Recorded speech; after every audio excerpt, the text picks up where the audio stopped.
Welcome to The Explainer. Today we're going to tackle a huge question. What does it really mean to be a citizen of India? You know, it's so much more than just having a passport. It's about your rights, your identity, and where you belong.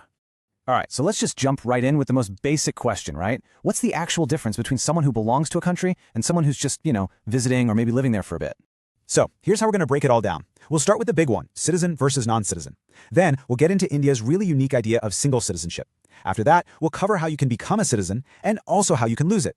And we'll wrap up by looking at some of the big citizenship questions people are talking about today. Okay, first things first, let's get this core difference straight. Legally speaking, when it comes to any country, you're basically in one of two buckets. You're either a citizen or you're what's called an alien, which is just the legal term for everyone else. Think of it like this. A citizen is a full, card-carrying member of the club. And with that membership comes a deal. You owe allegiance, basically loyalty and a sense of duty, to the country. And in return for that, you get the whole package, all the civil and political rights and protections that come with it. And this is where you can really see that two-way street I was talking about. For citizens, it's loyalty for rights. Simple as that. But for aliens, remember, they're citizens of other countries. Their main loyalty is somewhere else. And because of that, their rights inside India are, well, a bit more limited. But wait, it gets even more specific. The law doesn't just see all non-citizens as one group. Nope. It splits them into friendly aliens from countries India has good relations with and enemy aliens. And that second one is exactly what it sounds like. Citizens of a country India is at war with. And this isn't just a label, it has huge consequences. For instance, an enemy alien doesn't get the same constitutional protections against arrest that citizens or even friendly aliens do. So what are these exclusive rights we keep mentioning? I mean, what are we actually talking about here? Look, this isn't about small perks. We're talking about the absolute bedrock of democratic life. The right to vote, the right to run for office, the ability to hold top government jobs, even some of the most basic freedoms. All of these are reserved only for citizens of India. And all of this idea of a single set of rights for all citizens, leads us perfectly into one of the most foundational principles of the Indian Republic, the idea of single citizenship. This is actually a really big deal. See, in a lot of other big federal countries, like the US or Australia, you have this kind of dual citizenship. You're a citizen of your state, say California, and you're a citizen of the United States.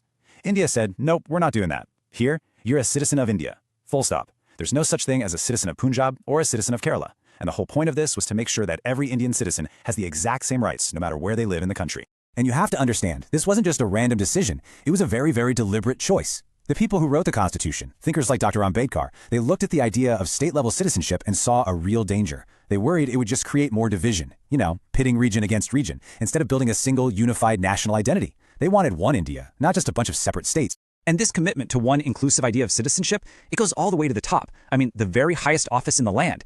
In India, if you become a citizen through naturalization, meaning you weren't born here but you earned your citizenship, you have the exact same right to become president as someone born here. Now, compare that to the US, where only a natural-born citizen can even run for president. It's a pretty stark difference.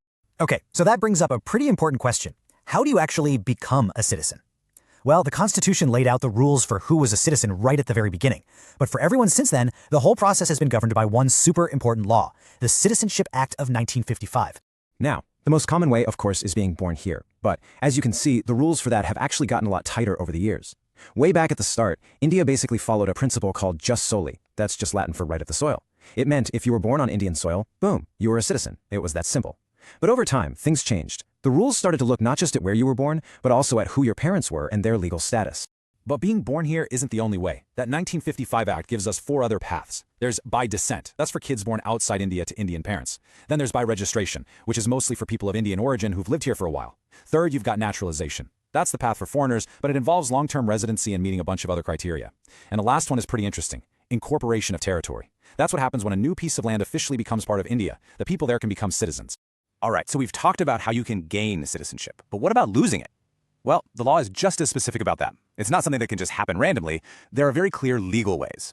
The Citizenship Act boils it down to 3 main ways. The first is renunciation. That's totally voluntary. You just decide to give it up. The second is termination, and this one is automatic. See, India doesn't do dual citizenship. So the second you voluntarily become a citizen of another country, your Indian citizenship is automatically terminated, gone. And the third way is deprivation. This is when the government steps in and takes it away, but only for really serious stuff, like if you got it by fraud or if you've been disloyal to the Constitution. Okay, so let's shift gears and talk about how all of this plays out today in our super connected, globalized world.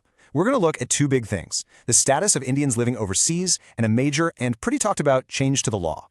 You've probably heard all these acronyms, NRI, PIO, OCI, and it can get confusing. Basically, the government created these categories to manage its relationship with the huge number of Indians and people of Indian origin living abroad. An NRI is easy. That's an Indian citizen with an Indian passport who just happens to live somewhere else. PIO and OCI were schemes for foreign citizens who have Indian roots. Now, to make life easier, they merged PIO into the OCI scheme back in 2015. But here's the key takeaway. Being an OCI cardholder is not dual citizenship. It's more like a lifelong visa with a bunch of extra benefits.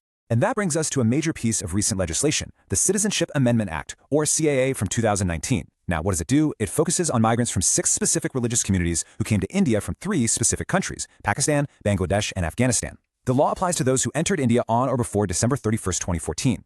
For these groups and only these groups, the CAA reduces the residency requirement for becoming a citizen by naturalization from 11 years down to just 5.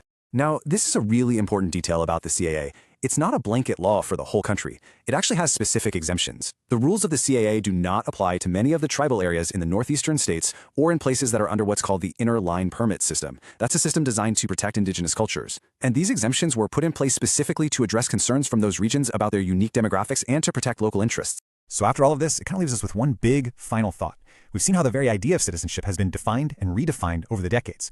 But in a world like ours, with so much global migration, with digital identities, with economies that are all tangled together, what does it even mean to be a citizen of just one nation? That's the real question, and it's one that not just India, but countries all over the world are going to be asking for a long time to